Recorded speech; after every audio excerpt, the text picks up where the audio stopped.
Francis, welcome to the show. Hey, well, thank you very much for having me.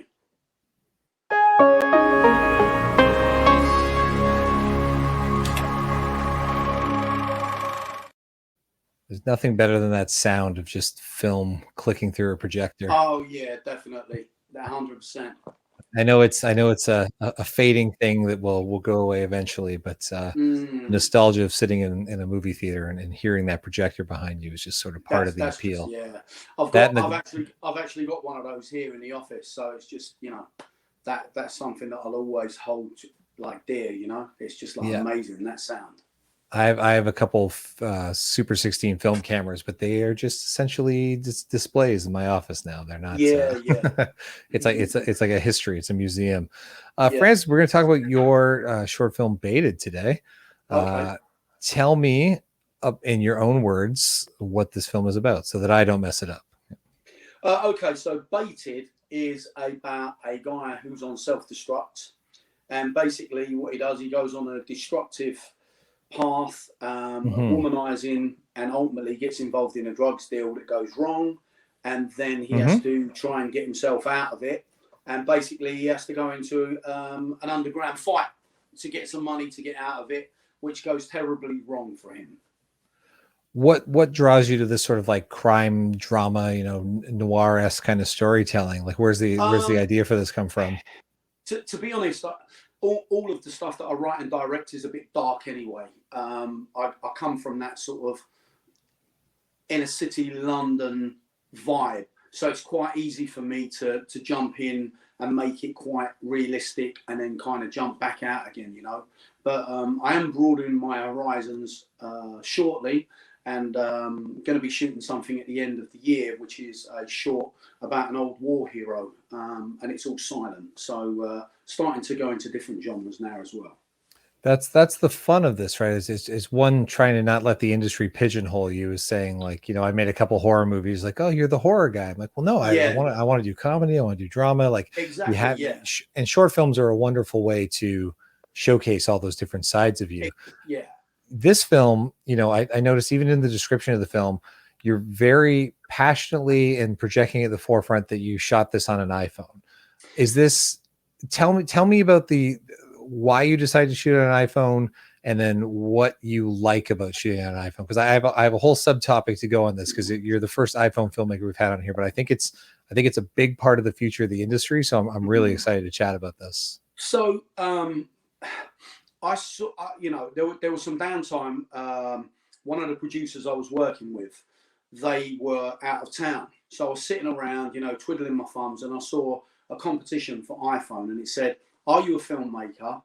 Can you shoot a movie with just an iPhone, a Rode mic, one external piece of kit, and non-trained actors? And I thought, yeah, I could probably do that.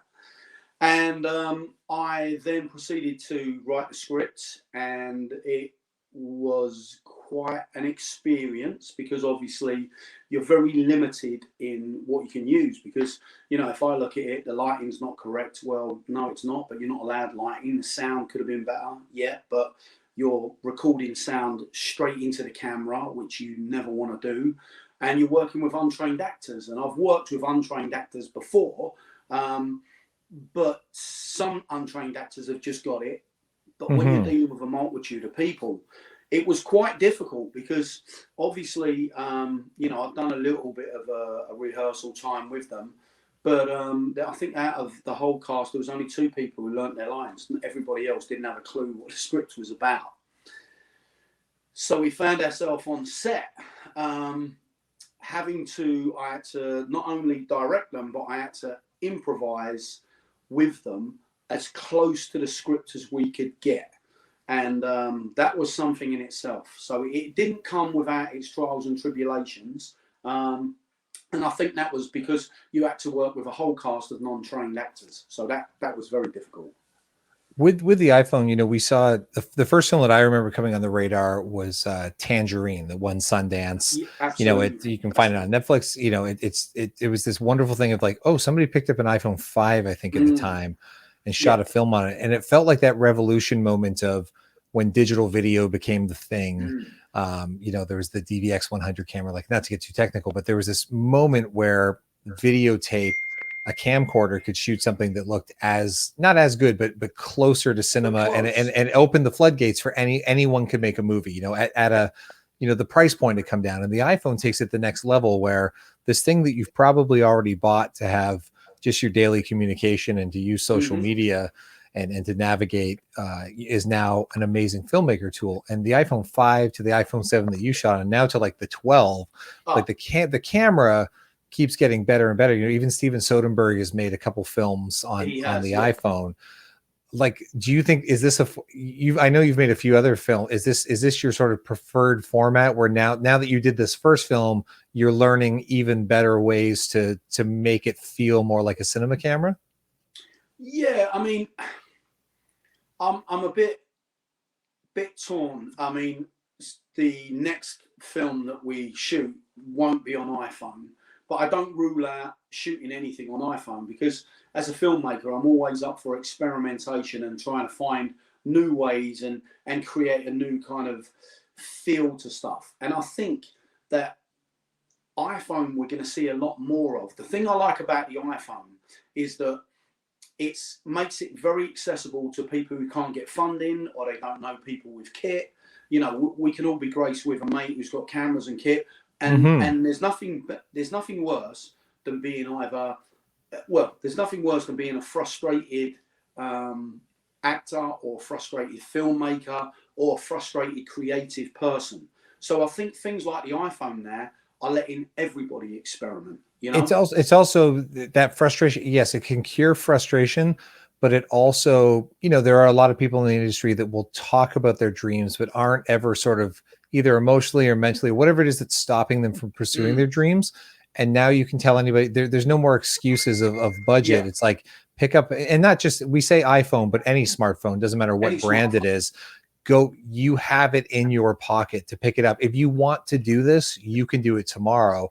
And even, you know, like yourself, you know, you're shooting on other camera formats. I primarily shoot my films on other camera formats, but a film that I'm in the middle of shooting, we're shooting quite a bit of it on the iPhone. And what I love about it is the freedom. Like, setting this up and waving this around is a lot easier than lugging a camera and a tripod and having to change lenses. Like, there's an amazing freedom that comes with something so small and portable. But also for guerrilla filmmaking, you can go film a scene somewhere and people just think you're a tourist taking video or photos. So you have an advantage to sort of sneak past authority sometimes. Absolutely. I mean, for my own unfunded projects, I would definitely look at doing stuff on iPhones. And I think, you know, myself and the editor I work with, Jamie Diath, we're looking at doing, you know, short film courses and filmmaking courses for youths. And definitely iPhones is the way forwards with that. But, you know, not just that, there's so many different apps that are coming out now. You know, you've got Filmic Pro, which you can download. Sorry about that. No problem. Filmic Pro that you can download, and it opens up a whole range of stuff with focus. You can put the background out of focus. You can come in and out of focus. So I definitely think we're going to see iPhone probably, and not just iPhone, as you said, all smart phones. I think they're going to start looking at taking things a little bit more seriously in developing something for film. That's absolutely. We generally stay away from like techie questions on the show and talk more about the process of filming. But I just thought that this was such a, we're in a revolution, we're in a shift. And, you know, Reveal is all about empowering creators to get out there and make their content.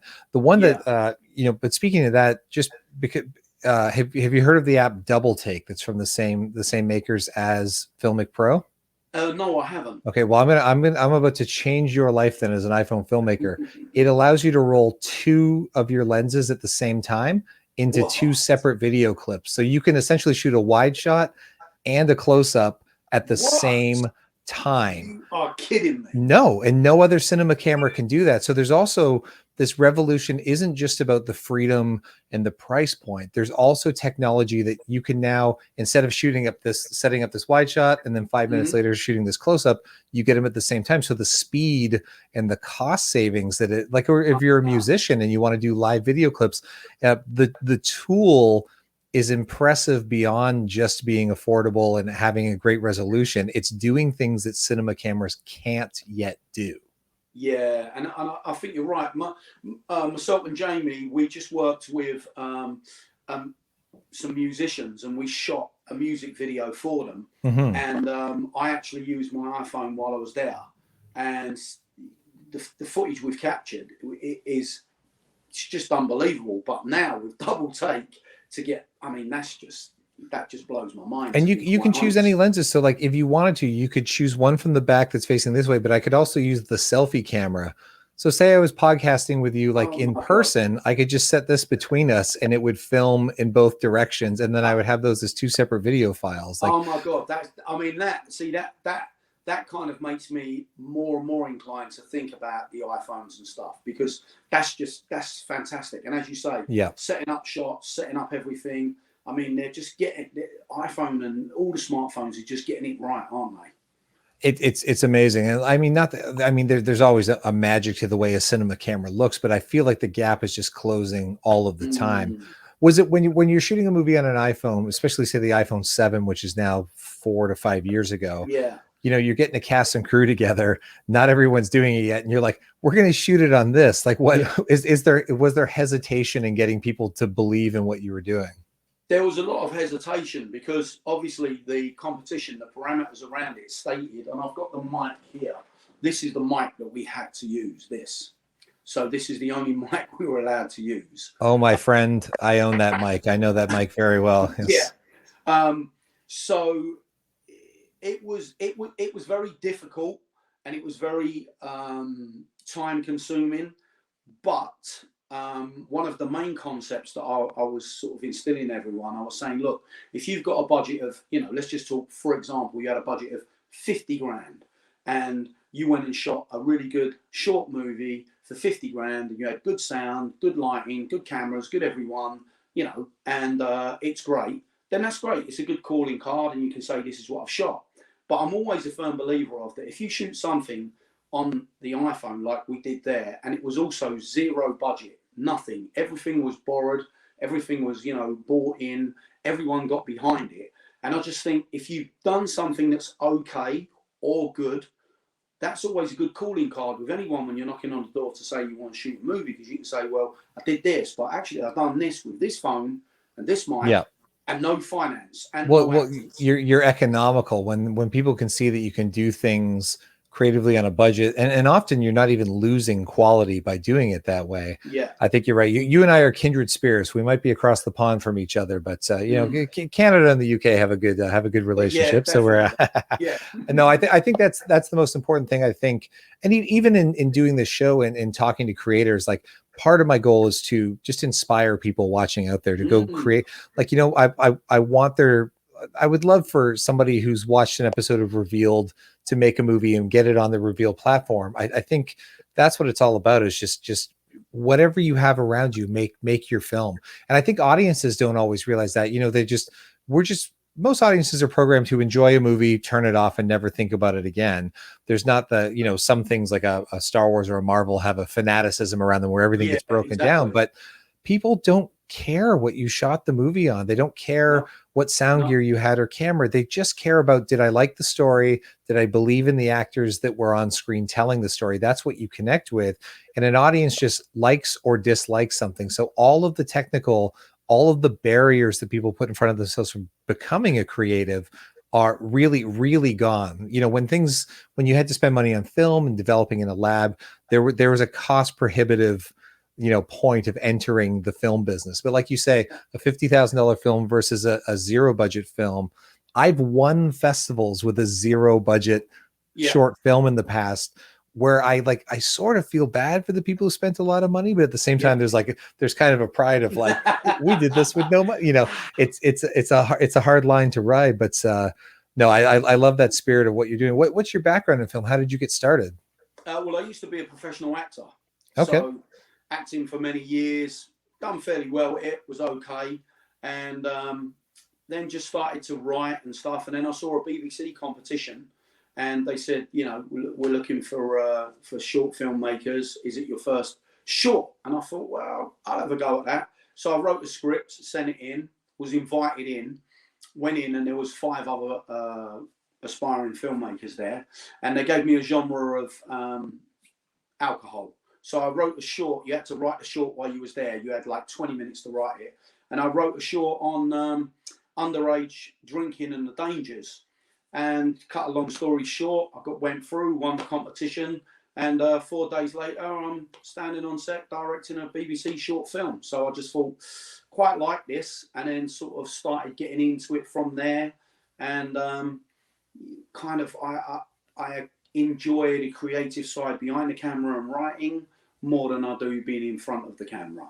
So, so I sort of got into it from there. Really, learned on the job, so to speak. Are we going to get some of your other short films on Reveel'd as well? Are you going to submit them? Yeah, I'm going to submit the BBC one, and I've got a short called Senior Moments, and we shot that on a Super 8 camera. Which was, I saw that. You sent me a private link. I was able to watch it, which I really loved. And so I put that up, and then during lockdown, the first ever lockdown, where we weren't allowed to go out at all, I've been working with a group of actors, and then they were saying they were bored, so I wrote a short called The Silence, about 5 different characters, just really basically about how people were feeling. Some people were feeling worthless, disconnected, all different feelings. They shot on their mobile phones at home and did the voice recording into their WhatsApp. I directed remotely. They sent it to me. We edited it. I put it together. And it's one of those, again, you sort of look at it, and I'm quite a perfectionist. I go, well, the lighting, the this, the that. But we haven't got that. We didn't have that resource. It was shot at home by all of the actors. And we entered it into a festival and won an art award for it. So, and I mean, you probably, if nothing else, you kept everybody on the team. You probably gave them some sanity, some purpose, something to look forward to in these very trying times where most creatives were sort of felt handcuffed that we couldn't get to work. And I think that's the spirit of independent film, is go make it at all kinds. Even if you can't make this thing, find something else that doesn't. And I think that's beautiful. All the people creating during the pandemic are huge inspirations to me. And we need more of that. I have one last question before we wrap it up, and it's unrelated, and it's only come up because I can see your shelf in the background. Is that like a wrestling or a boxing award or belt? Yeah. So the awards at the top there are my film awards, but the award you can see behind you there, the belt. I used to fight in mixed martial arts. Okay. So that's my heavyweight belt there. Amazing. Congratulations. I can't say I often interview a filmmaker who could 1000% for sure kick my ass at the same time.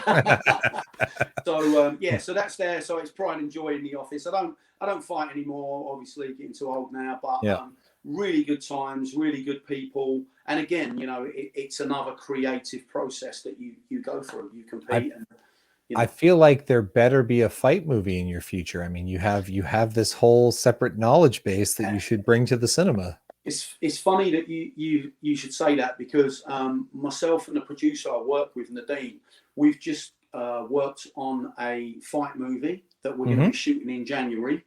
Amazing. And it's dramatic, and it's not cage fighting. It's well, you'll all see it, but it's got a unique twist on the fight stuff. So it's not all sort of like, you know, cage fight movie. It's not a wannabe warrior. It's very dramatic. It's about a guy who goes in prison, comes out after 7 years, and his ex is in an abusive relationship, and it's how his daughter, he reconnects, and he's a fighter, so he goes on an underground fight, to cut it short. But we're going to shoot it really nice and not sort of kind of brutey, nothing like that. Yeah, it's a drama set in the world of that brutality. I like that. That's right. Yeah. Honestly, Francis, thank you so much for joining us today. Everybody at home watching, if you're not part of Reveel'd.net, get on there. It's an amazing streaming service. You can watch all this great content for free. You don't have to put a credit card down. You just sign up for an account, and then you get to use it alongside all your other favorite streamers, and you don't even have to pay for it. So it's already better. But you can check out Francis's film. You can check out, so Baited is on there. He's going to be uploading some more films.